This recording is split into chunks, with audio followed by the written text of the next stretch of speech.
Bienvenidos a su canal favorito, Versículo Explicado. Hoy profundizaremos en un tema súper interesante: los dos testigos de Dios y los 144,000 sellados. Ponte cómodo y prepárate para un despertar espiritual, y bien comenzamos. Con el objetivo de lograr ese arrepentimiento genuino en el pueblo, Dios les enviará mensajeros que prediquen el Evangelio, porque la fe es por el oír y el oír por la palabra de Dios. Romanos 10:17. Y parte de esos mensajeros serán los dos testigos de los cuales habla la profecía. Y daré a mis dos testigos que profeticen por 1260 días, vestidos de cilicio. Estos testigos son los dos olivos y los dos candeleros, que están en pie delante del Dios de la tierra. Si alguno quiere dañarlos, sale fuego de la boca de ellos y devora a sus enemigos, y si alguno quiere hacerles daño, debe morir él de la misma manera. Estos tienen poder para cerrar el cielo, a fin de que no llueva en los días de su profecía. Y tienen poder sobre las aguas para convertirlas en sangre, y para herir la tierra con toda plaga. Cuántas veces quieran. Apocalipsis 11:3-6. En medio de la gran confusión que tendrá el pueblo judío en la etapa de la gran tribulación debido a la gran sorpresa que se llevarán cuando vean que el anticristo era un farsante y que volcó sobre ellos la guerra, Dios levantará a dos hombres con determinadas características. Primero se les llama testigos, olivos y candeleros, porque testificarán de Cristo durante 1260 días, lo cual es igual a 3 años y medio en el calendario hebreo, que es el tiempo que durará la gran tribulación, es decir, la segunda parte de la tribulación. Ellos darán testimonio de Cristo y también anunciarán juicios contra la humanidad perdida, por lo que llevan vestiduras de cilicio, como era típico de los profetas del Antiguo Testamento cuando iban a proclamar alguna profecía terrible. En segundo lugar, se dice de ellos que podrán hacer milagros asombrosos, verso 6. Y tercero, se afirma que tendrán la protección de Dios hasta que termine el tiempo de su ministerio, verso 5. Entonces, ¿quiénes pudieran ser estos dos testigos? Primero, es necesario descartar de entre las posibilidades la opinión de algunos, que dicen que estos dos testigos son simbólicos de la iglesia. Como ya dijimos, creemos que la iglesia no estará aquí en la tierra para el tiempo de la gran tribulación. Pero además, el contexto del pasaje da a entender que se tratará de dos personas reales, de carne y hueso, por lo que no son personajes simbólicos. En segundo lugar, algunos han propuesto que se pudiera tratar de dos judíos cristianos del momento que se levantarán con el espíritu, o la unción, de Elías y Moisés para predicar, de la misma forma que Juan el Bautista fue un tipo de Elías. No obstante, aunque esta posición no se puede descartar, creo que no es correcta, porque en el texto se da a entender que estos personajes están actualmente delante de la presencia de Dios, verso 4. Así que no creo que se trate de personas que se levanten en aquel entonces, aunque como ya dije, tampoco sería una herejía. Todo indica que estos dos testigos pudieran ser dos individuos sobresalientes del Antiguo Testamento, que vendrán a la tierra para dar testimonio, y la mayoría de los teólogos concuerdan en 3 posibles candidatos: Enoc, Moisés y Elías. En realidad hay 2 escuelas de pensamiento para las que Elías es un candidato fijo, y el debate viene más bien al elegir entre Enoc y Moisés como el segundo candidato. Por un lado, los que piensan que se pudiera tratar de Enoc y Elías se basan principalmente en el hecho de que estos nunca vieron la muerte.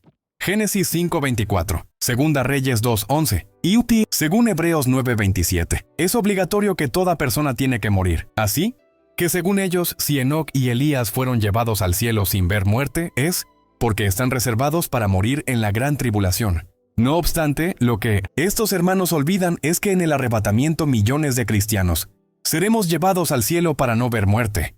Primera Tesalonicenses 4:17. De igual manera, ellos se basan en el mismo versículo de Hebreos 9:27 para descalificar a Moisés como candidato, porque la palabra dice que él murió y fue sepultado por Dios, Deuteronomio 34:5-6. Por lo que, según ellos, es imposible que Moisés muera 2 veces. Pero debemos recordar que todos los que fueron resucitados por Jesús, como Lázaro, Juan 11:43-44, la hija de Jairo, Marcos 5:41-42, y Num, el hijo de la viuda de Naín, Lucas 7:11-17, entre otros, tuvieron que morir 2 veces, porque luego de ser resucitados, en algún momento volvieron a morir.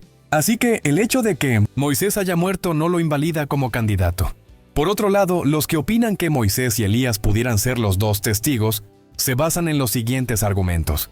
Primeramente, los milagros que se mencionan en el pasaje sobre estos dos testigos se alinean mucho con los que realizaron Moisés y Elías. Como ya sabemos, Elías fue el único profeta que cerró el cielo por 3 años y medio para que no lloviese.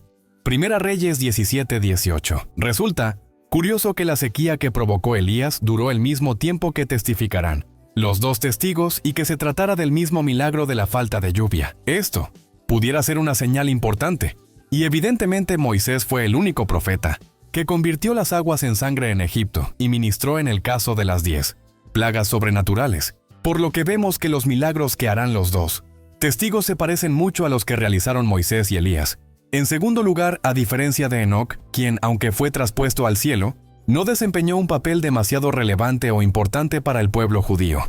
Como profeta, en el caso de Moisés y Elías sí vemos que tuvieron un papel sumamente relevante histórica y proféticamente para el pueblo de Israel, no solo por la trascendencia de sus hechos o la fama y el renombre que tienen hasta el día de hoy entre el pueblo judío, sino además porque ellos representan la ley y los profetas.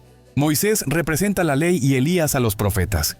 Y sucede que tanto la ley como los profetas hablaron y profetizaron sobre Cristo. Sabemos que los judíos ortodoxos de hoy en día aún viven bajo el tiempo de la ley, esperando por el Mesías. Y por eso tiene mucha lógica que en el tiempo de la gran tribulación, Dios les envía a las dos personas que ellos más respetan de la historia, Moisés y Elías, para testificarles que la ley y los profetas anunciaban a Jesús, al cual ellos mataron. Y en último lugar, no podemos negar que es muy llamativo que en la Transfiguración, Mateo 17:1-13, aparecieron precisamente Moisés y Elías, conversando con Jesús. Y esto es un dato que no podemos pasar por alto, porque pudiera ser, aparte de todo, una señal sobre quiénes serán los que vendrán como testigos en la gran tribulación. Como quiera, creo que no podemos ser dogmáticos al respecto, porque el pasaje no menciona sus nombres, y además la identidad de ellos no es tan relevante como la misión que cumplirán.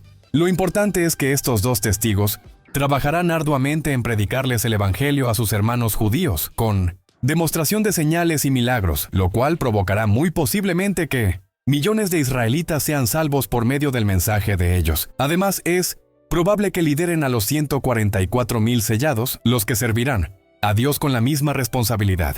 Por eso son llamados olivos y candeleros, lo cual hace alusión a la visión de Zacarías 4, refiriéndose quizás al poder y la unción con los cuales testificarán de Cristo. Y todo esto se trata del plan de Dios para restaurar a los judíos espiritualmente y que reconozcan que el Mesías verdadero es aquel al cual crucificaron hace 2000 años, pero que viene otra vez. En verdad, aunque Dios protegerá a los dos testigos para que nadie los pueda tocar, al final de su ministerio sucederá lo siguiente. Cuando hayan acabado su testimonio, la bestia que sube del abismo hará guerra contra ellos y los vencerá y los matará. Y sus cadáveres estarán en la plaza de la grande ciudad que en sentido espiritual se llama Sodoma y Egipto, donde también nuestro Señor fue crucificado. Y los de los pueblos, tribus, lenguas y naciones verán sus cadáveres por 3 días y medio, y no permitirán que sean sepultados. Y los moradores de la tierra se regocijarán sobre ellos y se alegrarán, y se enviarán regalos unos a otros, porque estos dos profetas habían atormentado a los moradores de la tierra. Apocalipsis 11:7-10. El anticristo le dará gran publicidad a la matanza de estos dos testigos y los mantendrá en la plaza de Jerusalén durante 3 días y medio, y los reyes de la tierra se alegrarán.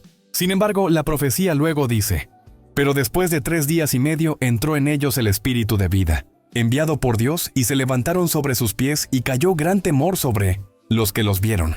Y oyeron una gran voz del cielo que les decía: subid acá. Y subieron al cielo en una nube, y sus enemigos los vieron. En aquella hora hubo un gran terremoto, y la 10ª parte de la ciudad se derrumbó, y por el terremoto murieron en número de 7,000 hombres. Y los demás se aterrorizaron, y dieron gloria al Dios del cielo. Apocalipsis 11:11. Al igual que la resurrección de Cristo avergonzó al diablo y sus planes, así, también la resurrección de estos dos testigos y su ascenso al cielo serán un gran bochorno para el anticristo y su imperio, los cuales se atemorizarán porque vendrá un terremoto repentino, tan fuerte que la 10ª parte de la ciudad de Jerusalén se derrumbará y 7,000 personas morirán, quizás en cumplimiento de la profecía que vemos en Zacarías 14:4-10. Veamos ahora los 144,000 sellados. Junto con estos dos testigos, Dios levantará también a un grupo de 44,000 judíos que serán sellados para él. Esta profecía la encontramos en Apocalipsis 7 y dice así: y oí el número de los sellados, 144,000 sellados de minos o 100. Todas las tribus de los hijos de Israel. De la tribu de Judá, 12,000 sellados. De la tribu de Rubén, 12,000 sellados. De la tribu de Gad, 12,000 sellados. De la tribu de Aser, 12,000 sellados. De la tribu de Neftalí, 12,000 sellados. De la tribu de Manasés, 12,000 sellados. De Min-Obesin, la tribu de Simeón, 12,000 sellados. De la tribu de Leví, 12,000 sellados. De la tribu de Isaacar, 12,000 sellados. De la tribu de Zabulón, 12,000 sellados. De la tribu de José, 12,000 sellados. De la tribu de Benjamín, 12,000 sellados. Apocalipsis 7, 4, 8. Más adelante, en el capítulo 14, también se añaden otros detalles sobre ellos. Después miré, y he aquí el Cordero estaba en pie sobre el monte de Sión, y con él 144,000 que tenían el nombre de él y el de su Padre escrito en la frente. Y oí una voz del cielo como estruendo de muchas aguas y como sonido de un gran trueno. Y la voz que oí era como de arpistas que tocaban sus arpas, y cantaban un cántico nuevo, delante del trono y delante de los 4 seres vivientes y de los ancianos. Y nadie podía aprender el cántico sino aquellos 144,000 que fueron redimidos de entre los de la tierra. Estos son los que no se contaminaron con mujeres, pues son vírgenes. Estos son los que siguen al Cordero por donde quiera que va. Estos fueron redimidos de entre los hombres como primicias para Dios y para el Cordero, y en sus bocas no fue hallada mentira, pues son sin mancha delante del trono de Dios. Apocalipsis 14, 1, 5. Ahora bien, se han propagado muchos errores sobre la identidad de estos 144,000, como el argumento dado por los testigos de Jehová, que afirman que ellos son los únicos que recibirán un cuerpo espiritual en la resurrección, lo cual no solamente carece de base bíblica, sino que además condena a un gran número de personas porque hay muchos más afiliados a esa secta que superan evidentemente esta cifra. Por otro lado, algunos hermanos han dicho que estos sellados son tipo de la iglesia de Cristo, pero los que afirman tal cosa ciertamente no creen en el arrebatamiento de la iglesia, porque creemos que la misma estará en el cielo. Todo indica que estos 144,000 sellados será un número literal de judíos que se convertirán específicamente en la primera etapa de la gran tribulación para servir a Dios, ya que, como es evidente, los judíos cristianos que estén vivos previo al arrebatamiento no se quedarán en la tierra durante la gran tribulación, pues se irán con Cristo en el rapto. Sin embargo, este grupo estará integrado por nuevos convertidos a Cristo en la tribulación, los cuales serán marcados por Dios en sus frentes no solo para darles identidad y llamado, sino sobre todo para brindarles protección del anticristo. Este número de 144,000 se divide en 12,000 por cada tribu de Israel, aunque José aparece tomando el lugar de Efraín y Leví el de Dan por algún misterio que no habría tiempo para abordarlo en este libro.